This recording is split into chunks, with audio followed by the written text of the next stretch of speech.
হরে কৃষ্ণ। আজ 23শে ডিসেম্বর 2023 ও বাংলা 6 পৌষ শনিবার 1430 মোক্ষদা একাদশী।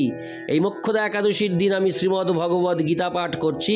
আজ আমি পাঠ করছি শ্রীমদ্ ভগবদ গীতার অষ্টাদশ অধ্যায় মোক্ষ যোগের শ্লোক 46, 47 ও 48।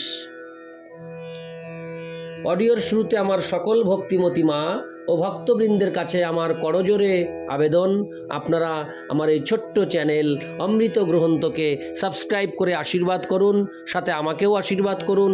আমি এই শ্রীমদ্ ভগবদ গীতা পাঠ সমাপ্তের পর আমি শ্রী চৈতন্য চৈতামৃত পাঠ করব। এই দুঃসাহসিক কর্ম করার শক্তি পেয়েছি ভগবান শ্রীকৃষ্ণের কৃপায় ও আপনাদের আশীর্বাদে। আপনারা আমাকে সর্বতোভাবে মনের অন্তঃকরণ থেকে আশীর্বাদ করুন, আমি যেন সনাতন হিন্দু ধর্মের সকল অমৃত গ্রন্থ আপনাদের পাঠ করে শ্রবণ করাতে পারি।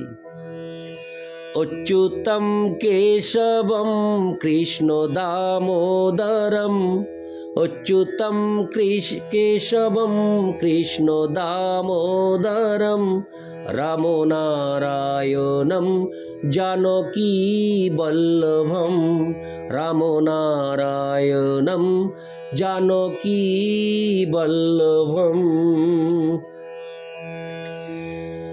কৃষ্ণ নামের মহিমা বড়ই মধুর, কৃষ্ণ নামের মহিমা বড়ই মধুর, কৃষ্ণ কখনো না কখনো দেখা দেবে, কৃষ্ণ কখনো না কখনো দেখা দেবে। ইতি শ্লোক 46। হরে কৃষ্ণ। আমি এখন পাঠ করব শ্লোক 46। শ্লোক 46। যত প্রবৃত্তর্ভূতানাং যেন সর্বমিদং ততম সকর্মণা তমোভর্চ সিদ্ধিং বিন্দতি মানব। আমি শ্লোকটি একবার পাঠ করছি। শ্লোক 46। যত প্রবৃত্তির্ভূতানাং যেন সর্বমিদং ততম সকর্মণা তমোভর্চ সিদ্ধিং বিন্দতি মানব। অনুবাদ: যার থেকে সমস্ত জীবের পূর্ব বাসনারূপ প্রবৃত্তি হয় এবং যিনি সমগ্র বিশ্বে ব্যাপ্ত আছেন, তাকে মানুষ তার নিজের কর্মের দ্বারা অর্চনপূর্বক সিদ্ধি লাভ করে। তাৎপর্য: পঞ্চদশ অধ্যায়ে বর্ণনা করা হয়েছে যে সমস্ত জীবই পরমেশ্বর ভগবানের অনুসদৃশ অবিচ্ছেদ্য অংশবিশেষ। এভাবে পরমেশ্বর ভগবানই সমস্ত জীবের আদি উৎস। বেদান্ত সূত্রে তার সত্যতা প্রতিপন্ন হয়েছে জন্মাদস্য যত। সুতরাং পরমেশ্বর ভগবান প্রত্যেকটি জীবেরই প্রাণের উৎস। আর ভগবদ গীতার সপ্তম অধ্যায় বলা হয়েছে যে পরমেশ্বর ভগবান তার দুটি শক্তি, অন্তরঙ্গা শক্তি ও বহিরঙ্গা শক্তির দ্বারা সর্বব্যাপ্ত। তাই সকলেরই কর্তব্য পরমেশ্বর ভগবানকে তার শক্তিসহ আরাধনা করা। সাধারণত বৈষ্ণব ভক্তেরা ভগবানকে তার অন্তরঙ্গা শক্তিসহ উপাসনা করেন। তার বহিরঙ্গা শক্তি তার অন্তরঙ্গা শক্তির বিকৃত প্রতিবিম্ব। বহিরঙ্গা শক্তিটি পটভূমি, কিন্তু পরমেশ্বর ভগবান পরমাত্মারূপে নিজেকে বিস্তার করে সর্বত্র বিরাজমান। তিনি সমস্ত দেবদেবী, সমস্ত মানুষ, সমস্ত পশু আদি সকলেরই পরমাত্মা এবং সর্বত্র বিরাজমান। তাই সকলেরই জানা উচিত যে পরমেশ্বর ভগবানের অবিচ্ছেদ্য অংশরূপে তাদের সকলেরই কর্তব্য ভগবানের সেবা করা। সকলেরই উচিত সর্বতোভাবে কৃষ্ণ ভাবনাময় হয়ে ভগবান শ্রীকৃষ্ণের ভক্তিযুক্ত সেবায় নিযুক্ত হওয়া। এই শ্লোকে সেই নির্দেশই দেওয়া হয়েছে।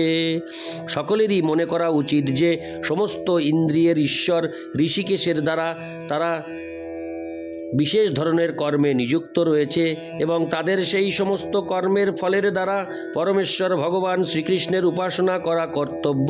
কেউ যদি সর্বদাই পূর্ণরূপে কৃষ্ণ ভাবনাময় হয়ে এভাবে চিন্তা করেন, তাহলে ভগবানের কৃপার ফলে তিনি অচিরেই পূর্ণ জ্ঞান লাভ করবেন।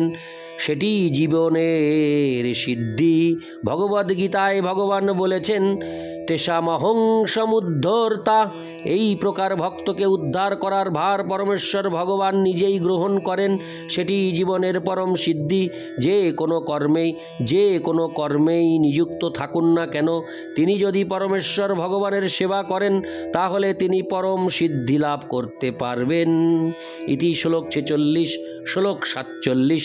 শ্রেয়ানো স্বধর্ম বিগুণ পরধর্মাৎ স্বনুষ্ঠিতাৎ স্বভাবনিয়তং কর্ম কুর্বন্নাপ্নোতি ক্লিম্বিষম। অনুবাদ: উত্তম রূপে অনুষ্ঠিত পরধর্ম অপেক্ষা স্বধর্ম অসম্যক রূপে অনুষ্ঠিত হলেও শ্রেয়স্কর। মানুষ স্বভাববিহিত কর্ম করে কোনো পাপে লিপ্ত হয় না। তাৎপর্য: মানুষের স্বধর্ম ভগবদ্গীতায় নির্দিষ্ট হয়েছে। পূর্ববর্তী শ্লোকগুলিতে ইতিমধ্যেই আলোচনা করা হয়েছে যে বিশেষ বিশেষ প্রকৃতির গুণ অনুসারে ব্রাহ্মণ, ক্ষত্রিয়, বৈশ্য ও শূদ্রদের কর্তব্য কর্ম নির্ধারিত হয়েছে। অপরের ধর্মকর্ম অনুকরণ করা কারো পক্ষে উচিত নয়। যে মানুষ স্বাভাবিকভাবে শূদ্রের কাজকর্ম করার প্রতি আকৃষ্ট, তার পক্ষে কৃত্রিমভাবে নিজেকে ব্রাহ্মণ বলে জাহির করা উচিত নয়। তার জন্ম যদি ব্রাহ্মণ পরিবারেও হয়ে থাকে তা হলেও নয়। এভাবে স্বভাব অনুসারে তার কর্ম করা উচিত। কোনো কাজই ঘৃণ্য নয় যদি তা পরমেশ্বর ভগবানের সেবার জন্য অনুষ্ঠিত হয়। ব্রাহ্মণের বৃত্তিমূলক কর্ম অবশ্যই সাত্ত্বিক, কিন্তু কেউ যদি স্বভাবগতভাবে সত্ত্বগুণ সম্পন্ন না হয় তাহলে তার ব্রাহ্মণের বৃত্তি অনুসরণ করা উচিত নয়। ক্ষত্রিয় বা শাসককে কত রকমের নিকৃষ্ট কাজ করতে হয়, তাকে হিংসার আশ্রয় নিয়ে শত্রুকে হত্যা করতে হয় এবং কূটনীতির খাতিরে কখনো কখনো তাকে মিথ্যা কথাও বলতে হয়। এই ধরনের হিংসা ও ছলনা রাজনীতির মধ্যে থাকেই, কিন্তু তা বলে ক্ষত্রিয়ের স্বধর্ম পরিত্যাগ করে ব্রাহ্মণের ধর্ম আচরণ করা উচিত নয়। পরমেশ্বর ভগবানের প্রীতি সাধনের জন্য কর্ম করা উচিত। প্রথমে অর্জুন ক্ষত্রিয় হওয়া সত্ত্বেও তার বিরোধী পক্ষের সঙ্গে যুদ্ধ করতে দ্বিধা করেছিলেন, কিন্তু সেই যুদ্ধ যদি পরমেশ্বর ভগবান শ্রীকৃষ্ণের সেবার উদ্দেশ্যে অনুষ্ঠিত হয় তাহলে অধঃপতনের ভয় থাকে না। ব্যবসার ক্ষেত্র লাভ করার জন্য ব্যবসায়ীকে কত মিথ্যা কথা বলতে হয়, সে যদি তা না করে তাহলে ব্যবসায় তার কোনো লাভ হবে না। ব্যবসায়ী কখনো বলে, ও বাবু, আপনার জন্য আমি কোনো লাভ রাখছি না, কিন্তু সকলেরই জানা উচিত যে লাভ না করে ব্যবসায়ী বাঁচতে পারে না। সুতরাং ব্যবসায়ী যখন লাভ করছে না বলে তখন সেটিকে নিছক মিথ্যা কথা বলেই ধরে নিতে হবে, কিন্তু তা বলে ব্যবসায়ীর মনে করা উচিত নয় যে সে এমন একটি বৃত্তিতে নিযুক্ত রয়েছে যেখানে মিথ্যা কথা বলা বাধ্যতামূলক, তাই সেই বৃত্তি ছেড়ে দিয়ে সে ব্রাহ্মণের বৃত্তি অবলম্বন করবে। সেটি শাস্ত্রে অনুমোদিত হয়নি। ক্ষত্রিয়, বৈশ্য বা শূদ্র যাই হন না কেন, যদি কেউ তার বৃত্তি অনুসারে পরমেশ্বর ভগবানের সেবা করেন তাহলে কিছুই আসে যায় না। এমনকি ব্রাহ্মণদেরও নানা রকমের যজ্ঞ অনুষ্ঠান করতে হলে কখনো কখনো পশু হত্যা করতে হয়, কারণ যজ্ঞে পশু বলি দেওয়ার নির্দেশ রয়েছে। তেমনি ক্ষত্রিয় যদি স্বধর্মে নিয়োজিত হয়ে শত্রুকে হত্যা করেন তাতে কোনো পাপ হয় না। তৃতীয় অধ্যায়ে এই সমস্ত বিষয়গুলি স্পষ্টভাবে ও বিশদভাবে বিশ্লেষণ করা হয়েছে। যজ্ঞের উদ্দেশ্যে অথবা পরমেশ্বর ভগবান শ্রীবিষ্ণুর উদ্দেশ্যে প্রত্যেক মানুষের কর্ম সম্পাদন করা উচিত। আত্মেন্দ্রিয় তৃপ্তির জন্য যা কিছু করা হয় তা হচ্ছে বন্ধনের কারণ। সিদ্ধান্ত স্বরূপ এখানে বলা যায় যে প্রত্যেকের উচিত তার স্বাভাবিক গুণ অনুসারে কর্মে নিয়োজিত হওয়া এবং তার মাধ্যমে কেবল পরমেশ্বর ভগবানের পরম কারণের উদ্দেশ্যে সেবার সংকল্প গ্রহণ করা। ইতি শ্লোক 47। শ্লোক 48। সহজং কর্ম কৌন্তেয় সদোষমপি ন তজ্জেৎ সর্বারন্তা হি দোষেন ধূমেনাগ্নিরিবাবৃতা। অনুবাদ: হে কৌন্তেয়, সহজাত কর্ম দোষযুক্ত হলেও ত্যাগ করা উচিত নয়, যেহেতু অগ্নি যেমন ধূমের দ্বারা আবৃত থাকে, তেমনি সমস্ত কর্মই দোষের দ্বারা আবৃত থাকে। তাৎপর্য: মায়াবদ্ধ জীবনের সব কর্মই জড় প্রকৃতির গুণের দ্বারা কলুষিত। এমনকি কেউ যদি ব্রাহ্মণ হয়, তা হলেও তাকে এমন যজ্ঞ অনুষ্ঠান করতে হয় যাতে পশু বলির প্রয়োজন হয়। তেমনি ক্ষত্রিয় যতই পুণ্যবান হন না কেন, তাকে শত্রুর সঙ্গে যুদ্ধ করতে হয়, তিনি তা পরিহার করতে পারেন না। তেমনি একজন বৈশ্য যতই পুণ্যবান হন না কেন, ব্যবসায়ে টিকে থাকার জন্য তার লাভের অঙ্কটি তাকে কখনো লুকিয়ে রাখতে হয়, অথবা কখনো তাকে কালোবাজারি করতে হয়। এগুলি অবশ্যম্ভাবী, এগুলিকে পরিহার করা যায় না। তেমনি কোনো শূদ্রকে যখন কোনো অসৎ মনিবের দাসত্ব করতে হয়, তখন তাকে তার মনিবের আজ্ঞা পালন করতেই হয়, যদিও তা করা উচিত নয়। এই সমস্ত ত্রুটি সত্ত্বেও মানুষকে তার স্বধর্ম করে যেতে হয়, কেননা সেগুলি তার নিজেরই স্বভাবজাত। এখানে একটি খুব সুন্দর উদাহরণ দেওয়া হয়েছে। আগুন যদিও পবিত্র, তবুও তাতে ধোঁয়া থাকে, কিন্তু সেই ধোঁয়া আগুনকে অপবিত্র করে না। আগুনে যদিও ধোঁয়া আছে, তবুও আগুনকে সবচেয়ে পবিত্র বস্তু বলে গণ্য করা হয়। কেউ যদি ক্ষত্রিয়ের ধর্ম পরিত্যাগ করে ব্রাহ্মণের ধর্ম গ্রহণ করতে চায়, তাহলে এমন কোনো নিশ্চয়তা নেই যে ব্রাহ্মণের ভিত্তিতে কোনো অপ্রিয় কর্তব্য থাকবে না। সিদ্ধান্ত করা যেতে পারে যে এই জড় জগতে কেউই জড় প্রকৃতির কলুষ থেকে সম্পূর্ণভাবে মুক্ত হতে পারে না। এই প্রসঙ্গে আগুন ও ধোঁয়ার দৃষ্টান্তটি খুবই সঙ্গত। শীতের সময় কেউ যখন আগুন পোয়ায়, কখনো কখনো ধোঁয়া তার চোখ ও শরীরের অন্যান্য অঙ্গগুলিকে বিব্রত করে, কিন্তু এই সব বিরক্তিকর অবস্থা সত্ত্বেও তাকে আগুনের সদ্ব্যবহার করতেই হয়।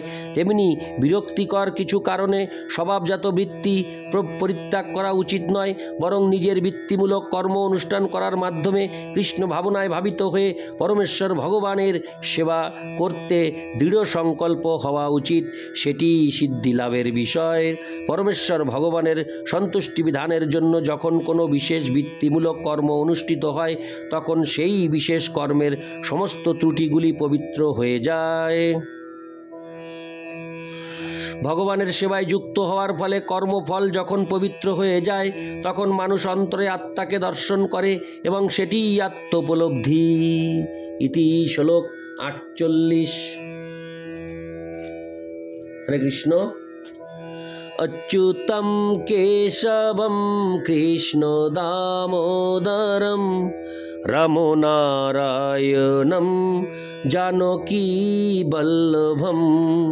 অচ্যুতম কেশবম কৃষ্ণ দামোদরম রামো নারায়ণম জানকী বল্লভম।